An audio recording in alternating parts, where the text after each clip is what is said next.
nous sommes rendus dans cet hôpital de la banlieue de Tokyo. C'est ici que les liquidateurs viennent contrôler leur taux de radioactivité après chaque intervention dans la centrale. L'hôpital a accepté de nous recevoir à l'heure où nous n'avons plus aucune chance de les croiser.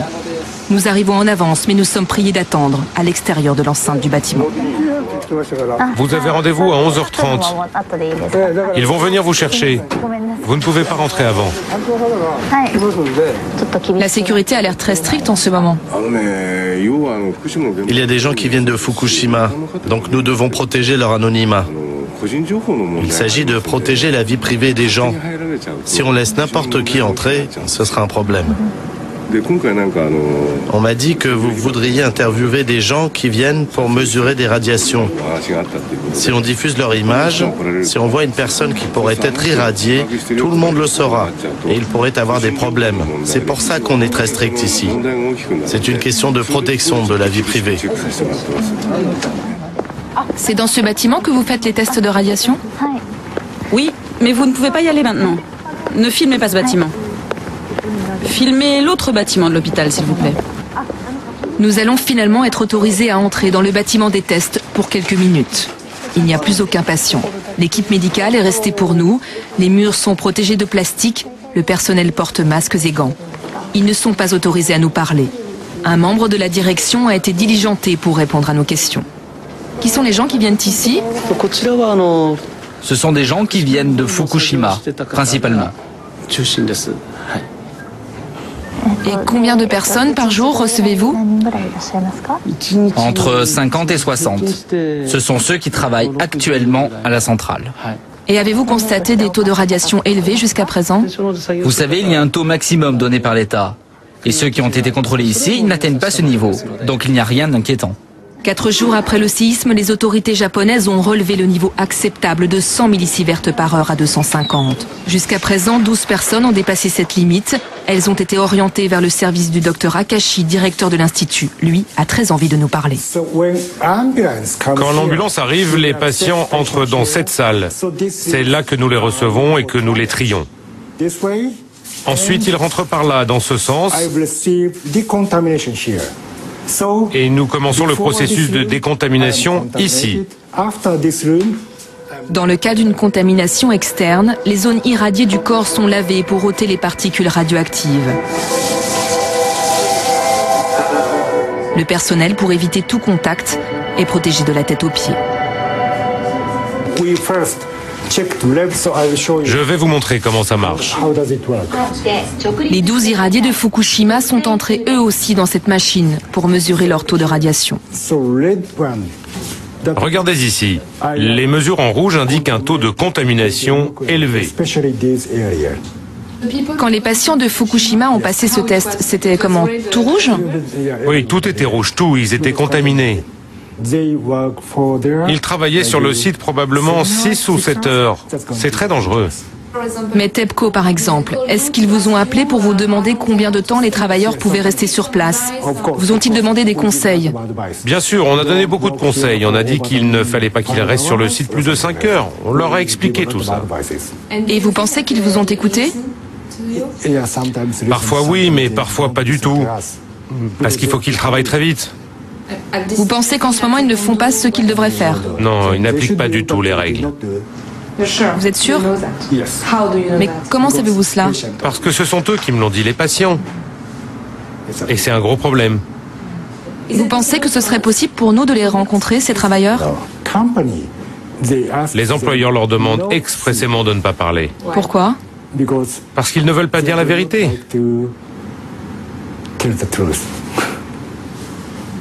Il ne faut pas parler. Non. Gardez le silence. Eh oui, le silence. Et ça fait longtemps que c'est le silence au Japon comme ça? Oui, ça fait longtemps. S'ils se mettaient à parler aux médias, il y aurait de très grandes protestations. Et on devrait fermer la centrale. Et ça, ils le détesteraient. Ne pas raconter ce qui se passe aujourd'hui, de la même façon qu'il ne fallait pas dire ce qui se passait avant. Sur les dysfonctionnements de la centrale notamment. Nous sommes retournés dans les alentours de Fukushima pour rencontrer cet homme. Il a été préfet de la région pendant 18 ans. Aujourd'hui, il est à la retraite, mais tout le monde le connaît. Il est celui qui avait prédit la catastrophe. C'est dur, mais je vous assure qu'un jour vous rentrerez chez vous. On va tout faire pour. Soyez courageux. Tous les jours, il va rendre visite aux réfugiés du nucléaire dans les centres d'accueil. Jamais il n'aurait pensé vivre ça. Pourtant, le risque d'un accident nucléaire le hantait depuis longtemps.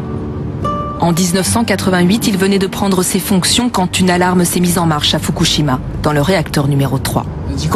Dans le réacteur, un morceau de métal était tombé sur le sol.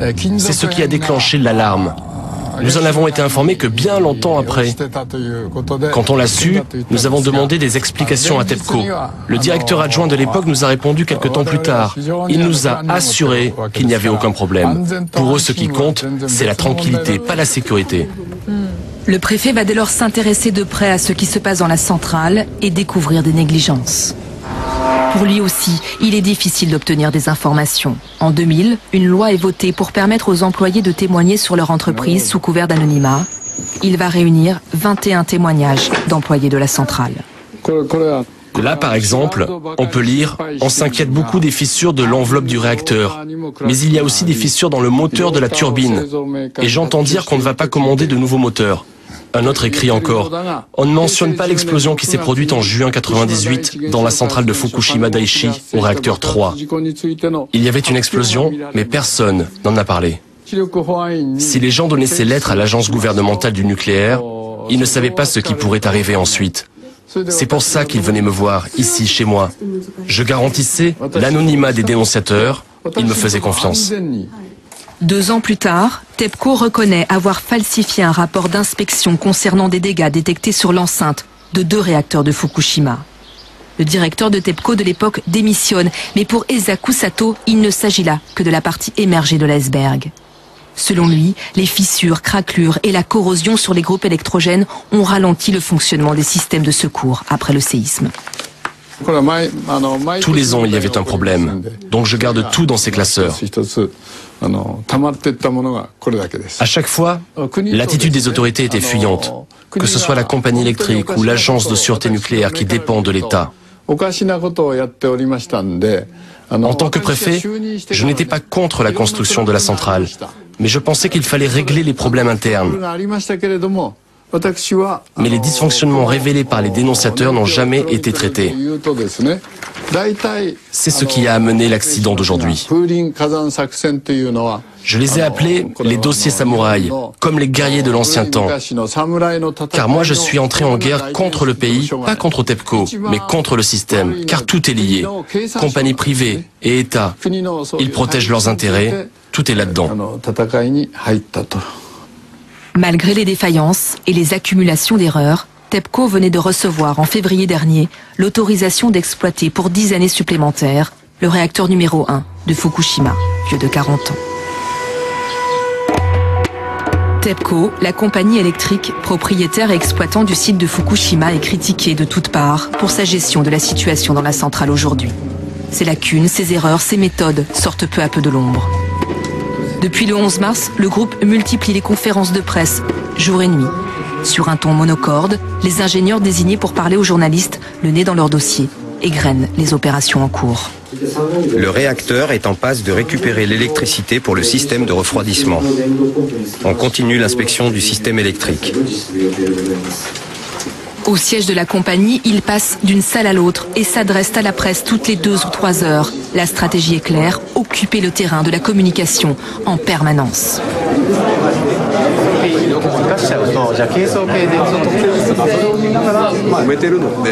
Ils annoncent des informations tout le temps, ils publient de nouveaux relevés sans cesse, mais on a du mal à connaître l'exactitude de ces données. Et les Japonais veulent comprendre ce qui se passe vraiment. Ils voudraient des informations correctes, précises et rapidement. Ce n'est pas le cas. Face aux critiques de plus en plus dures sur leur gestion de la situation à la centrale, la compagnie répète inlassablement ses excuses. La réputation de TEPCO est entachée, vous êtes très critiqué. Je vais me répéter, certes il y a eu un grand séisme et un grand tsunami, mais le problème vient d'abord de notre centrale. Nous sommes à l'origine de l'inquiétude et de l'incertitude du peuple du Japon et du monde. On veut bien recevoir les critiques et on souhaite régler cette situation le plus vite possible. On s'excuse vraiment. Des excuses, mais toujours aucune explication sur ce qui s'est réellement passé. Comment faire la lumière sur la gestion de la centrale? Petit à petit, ceux qui tiraient la sonnette d'alarme depuis des années sortent de l'ombre. Il est 21h à Tokyo. Au 52e étage du siège d'un des plus grands groupes de communication, il règne une atmosphère de conspiration. Ceux qui veulent approcher au plus près de la vérité et rompre la filière du silence vont être réunis par le patron de SoftBank, 4e fortune du pays. 3 heures de direct sur Internet où toutes les vérités seront bonnes à dire. La semaine dernière, j'étais invité à la télévision nationale. Et les producteurs de l'émission m'ont formellement interdit de dire certaines choses. Ils m'ont fait arrêter de parler. Vraiment. Ces 2 invités, les voici. 2 ingénieurs qui ont conçu la centrale de Fukushima. Pendant 3 heures, ils vont raconter les secrets dont ils ont été témoins. De sérieux défauts de fabrication dans les réacteurs. Ils savent de quoi ils parlent. À cette époque, ils travaillaient pour Hitachi, un des géants de l'électronique au Japon chargé d'équiper les enceintes des réacteurs de Fukushima. Donc vous n'aviez pas prévu le cas où tous les mécanismes de secours ne fonctionneraient pas? Non, il était prévu qu'1 ou 2 systèmes de refroidissement s'arrêtent, mais pas tous. Je me suis rendu compte petit à petit que ce que disait l'agence de sûreté nucléaire, c'est-à-dire que la sécurité était maintenue, n'était pas fondé. La centrale, une bombe à retardement. Mitsuo Tanaka a lui-même dessiné les plans du réacteur numéro 4 en 1974. Au moment de la fabrication, un élément du réacteur est déformé sous la chaleur. Pour éviter de tout reconstruire, Hitachi lui demande de trouver une solution. L'ingénieur va camoufler le problème. Hitachi lui verse 30 000 €. En échange, il doit garder le silence. Après la catastrophe de Tchernobyl, l'ingénieur est pris de doute. Il décide d'informer l'agence de sûreté nucléaire. Hitachi a d'abord nié. L'agence de sûreté nucléaire a dit « S'il y a eu un problème comme ça, c'est vraiment grave ». Et là, Hitachi a finalement reconnu avoir fait des ajustements non réglementaires, mais a continué d'affirmer qu'il n'y avait pas de problème. Alors l'État a conclu, si Hitachi dit qu'il n'y a pas de problème, alors il n'y a pas de problème. Et le dossier était clos 2 jours plus tard. Mais pourquoi est-ce que l'État n'a pas pris en compte cette erreur? Il y avait des enjeux financiers? Parce qu'il s'agit d'une centrale qui était déjà en fonctionnement. Donc ce n'était pas possible d'arrêter une centrale en marche pour une histoire pareille. Pas de preuves, disait-il. Même s'il y en avait, mais ils ne m'écoutaient pas. Ils ne m'ont jamais interrogé, moi qui ai conçu le réacteur. Ils croyaient Hitachi qui disait « C'est faux, c'est un mensonge, il n'y a pas de problème ». Vous aviez prévu qu'il se passerait un jour quelque chose de grave à Fukushima? Oui, la centrale nucléaire était conçue dans l'hypothèse où l'environnement restait stable. Si on commence à penser au tremblement de terre, on ne peut plus construire de centrale. On avait donc envisagé l'hypothèse de faible séisme. Il s'agit là d'une grande contradiction. Collusion d'intérêts entre les groupes industriels, les opérateurs électriques et l'État. Pour Mitsuo Tanaka, il s'agit bien d'un lobby dont le but est de promouvoir l'extension de l'énergie nucléaire au Japon. C'est ce que les antinucléaires japonais dénoncent depuis des années. TEPCO, dis-nous la vérité. Jusqu'à présent, il n'était qu'une vingtaine à se rassembler chaque dimanche depuis 30 ans. Après l'accident de Fukushima, ils sont un petit millier. Ils manifestent désormais sous les fenêtres de TEPCO et de l'agence de sûreté nucléaire. C'est encore peu, mais c'est aussi un grand pas dans ce pays où les manifestations sont extrêmement rares. Une nouvelle génération est en train de prendre le relais. Les militants historiques se laissent volontiers porter par cette nouvelle vague. Ceux qui prêchaient dans le vide, il y a encore un mois, se sentent enfin écoutés. La centrale d'Amaoka est construite sur une jonction de plaques. C'est là que j'habite. La compagnie électrique Chubu a dépensé énormément d'argent pour faire de la publicité et dire que tout était sécurisé. C'est faux.